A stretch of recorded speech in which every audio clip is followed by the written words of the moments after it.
बिस्मिल्लाहिर्रहमानिर्रहीम अस्सलाम वालेकुम। उम्मीद है आप सब खैरियत से होंगे। Welcome back to our YouTube channel Alwajid academy of sciences. बहुत बहुत शुक्रिया आपके काइंड फीडबैक का। आज के लेक्चर में हम जो बात करने वाले हैं वो पॉइंट चार्जेस से रिलेटेड है। लास्ट लेक्चर जो हमारा था चैप्टर नंबर 12 का, सेकेंड ईयर का, तो उसके अंदर हम एक टर्म छोड़ गए थे जिसको आज हम इस लेक्चर के अंदर कवर करने वाले हैं। तो आज का जो लेक्चर है वो पॉइंट चार्जेस से रिलेटेड है। फिर उसके बाद vector form of the Coulomb's law है, F12 is equal to minus F21, ये किस तरह आपस में बराबर होते हैं।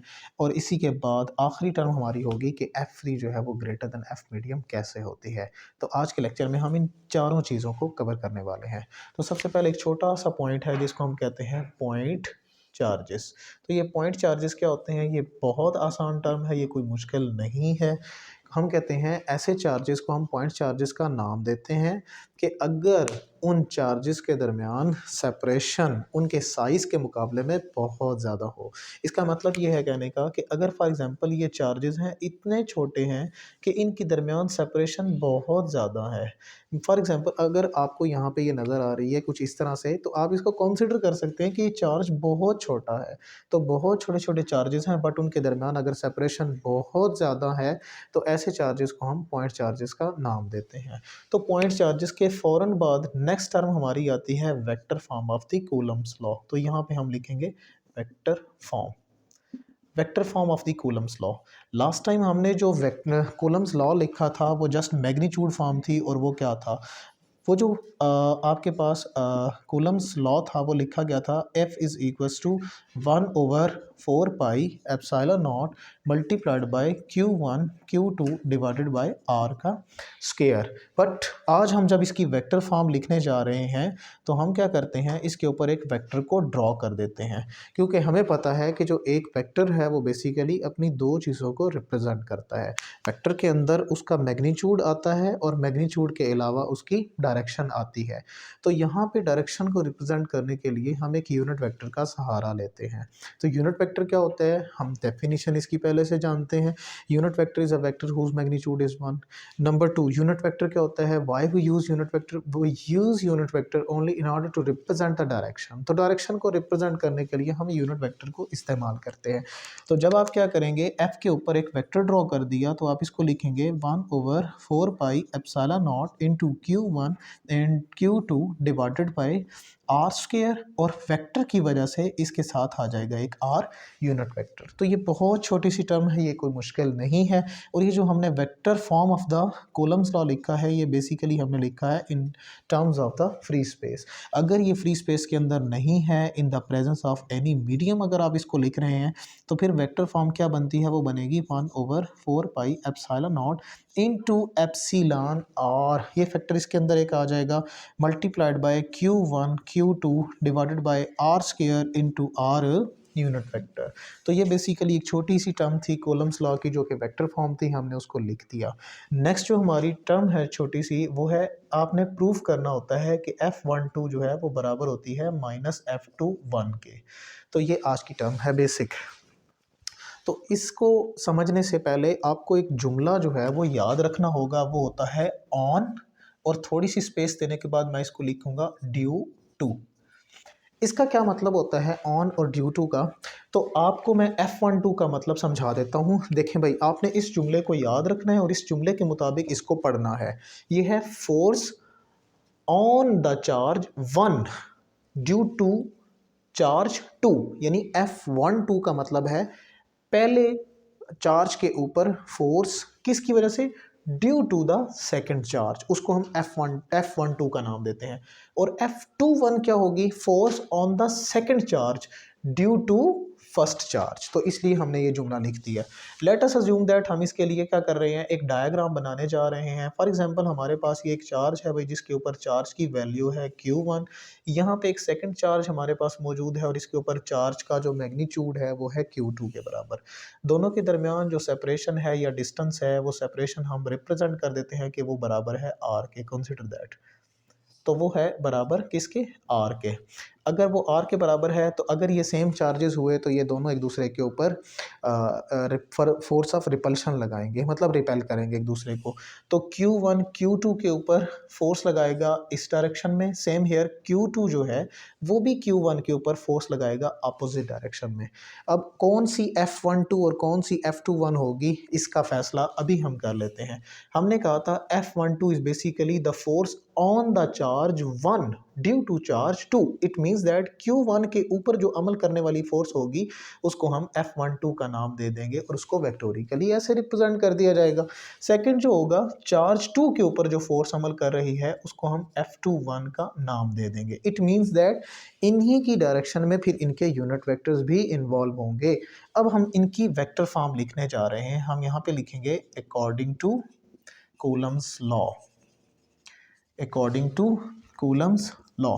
तो कूलम्स लॉ के मुताबिक यानी वेक्टोरिकली कूलम्स लॉ के मुताबिक F इज इक्वल टू होता है K Q1 Q2 divided by R का स्क्वायर, क्योंकि सेपरेशन तो R है। जब हम यहाँ पे वेक्टर ड्रॉ करेंगे तो आखिर में हमें एक यूनिट वेक्टर लगाना पड़ेगा, और फिर अगर मैं इस F12 इसके साथ लगा दूंगा तो फिर मुझे R12 भी लिखना पड़ेगा, क्योंकि F12 की डायरेक्शन में ही उसका एक यूनिट वेक्टर होगा R12 और उसको हम रिप्रेजेंट कर देंगे और उसके ऊपर एक कैप लगा देंगे। सेम हेयर, ये तो था फर्स्ट चार्ज के लिए, यानी फर्स्ट चार्ज के ऊपर जो फोर्स अमल कर रही है। अब हम इसको रखेंगे इक्वेशन नंबर 1। दूसरे नंबर पे हमारे पास आ जाएगी F21। F21 जब हम लिखेंगे वो भी कूलम्स लॉ के मुताबिक आ जाएगी कि Q1 Q2 divided by R square into R21 unit vector. ये बेसिकली हमारे पास आ गई है इक्वेशन नंबर 2। इक्वेशन नंबर 1 और इक्वेशन नंबर 2 को लिखने के बाद यहाँ पे एक टर्म हम लिखने जा रहे हैं और वो क्या है, हम लिखेंगे since R12 unit vector is basically minus R21 unit vector. अब अगला सवाल ये है कि सर ये आपस में कैसे बराबर होते हैं, और नेगेटिव्स का साइन भी लगा दिया है। तो ये समझाने के लिए हम आपको पहले ही एक बात बता चुके हैं कि यूनिट वेक्टर क्या होता है, ऐसा वेक्टर जिसका मैग्नीट्यूड 1 के बराबर होता है। इट मीन्स दैट R12 और R21 के अगर यूनिट वेक्टर्स निकाले जाएं, सॉरी यूनिट वेक्टर्स के मैग्नीट्यूड्स निकाले जाएं तो वो क्या होंगे, वो तो दोनों 1 के बराबर होंगे। बट एक के साथ नेगेटिव का साइन लगाया हुआ है। ये क्यों आया है, ये नेगेटिव साइन बेसिकली इसलिए आया है यहाँ पे क्योंकि ये दोनों एक दूसरे की अपोजिट डायरेक्शन में है। मैग्नीट्यूड में तो बराबर है लेकिन अपोजिट इन डायरेक्शन की वजह से एक के साथ हमने नेगेटिव का साइन लगा दिया। तो अब हम क्या करेंगे, ये जो यहाँ पे इक्वेशन नंबर 1 के अंदर R12 लिखा हुआ है उसके अंदर हम माइनस R21 को पुट कर देंगे। हम लिखेंगे इक्वेशन नंबर 1 बिकम्स, इक्वेशन 1 हमारे पास बन जाएगी F12 vector is equals to K Q1 Q2 divided by R square into R12 की जगह पे लिखेंगे माइनस R21 यूनिट वेक्टर। अब माइनस R21 यूनिट वेक्टर तो आ गया। अब हम क्या करेंगे, अब हम यहाँ पे इसकी वैल्यू आ जाने के बाद हम क्या करेंगे, नेगेटिव साइन को करेंगे शिफ्ट। जैसे ही नेगेटिव साइन शिफ्ट होगा अब ये बनेगा F12 vector is equal to minus K Q1 Q2 divided by R square into R21 unit vector. अब ये जो टर्म हमारे पास आ चुकी है नेगेटिव साइन को छोड़कर, ये सारी की सारी टर्म वही है जो हमारे पास इक्वेशन नंबर 2 में F21 के बराबर लिखी हुई है। तो हम यहाँ पे क्या कर सकते हैं, हम लिखेंगे therefore F12 vector is equal to minus K Q1 Q2 divided by R square into R21 unit vector. देखा जाए तो इक्वेशन नंबर 2 में वो F21 के बराबर है, तो हम यहाँ पे चुप करके लिख देंगे F21 यूनिट वेक्टर। तो ये चीज़ हमने प्रूफ कर ली। तो ये बेसिकली एक 2 नंबर का शॉर्ट क्वेश्चन आता है जिसमें कहा जाता है कि आपने प्रूफ करना है कि F12 किस तरह से माइनस F21 के बराबर होता है। और एक लास्ट टर्म हमारी रह गई है जिसके अंदर हमने आज प्रूफ करना है कि कैसे V फ्री जो है वो ग्रेटर देन होता है V मीडियम के मुकाबले, F मीडियम के मुकाबले में, यानी F फ्री जो है वो F मीडियम के मुकाबले में ज़्यादा कैसे है। तो F फ्री जो है वो बेसिकली फोर्स दो चार्जेस के दरमियान है, कूलम्स फोर्स है दो चार्जेस के दरमियान in the presence of the free space. और F मीडियम का मतलब है force between the charges. It means that Coulomb's force between the two charges when a material medium is introduced between them. तो आज हम उस चीज़ को डिस्कस करने जा रहे हैं।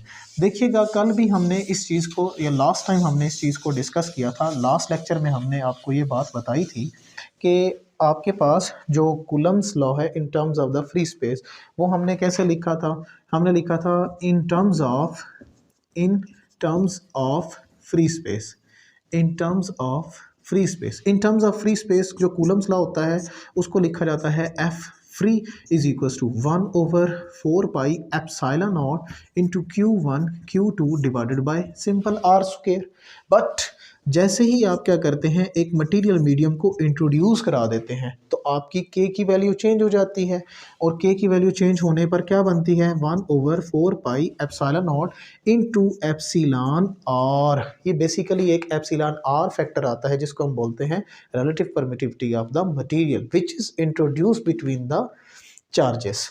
तो एप्सिलॉन और के बाद बाकी सारा factor Q1 Q2 divided by R square same to same रहेगा।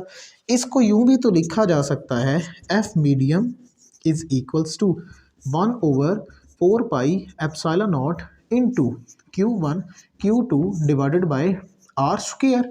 और जो एप्सिलॉन आर यहाँ पे क्या हो रहा है? डिवाइड, उधर जाएगा तो वो क्या हो जाएगा? Multiply, simple.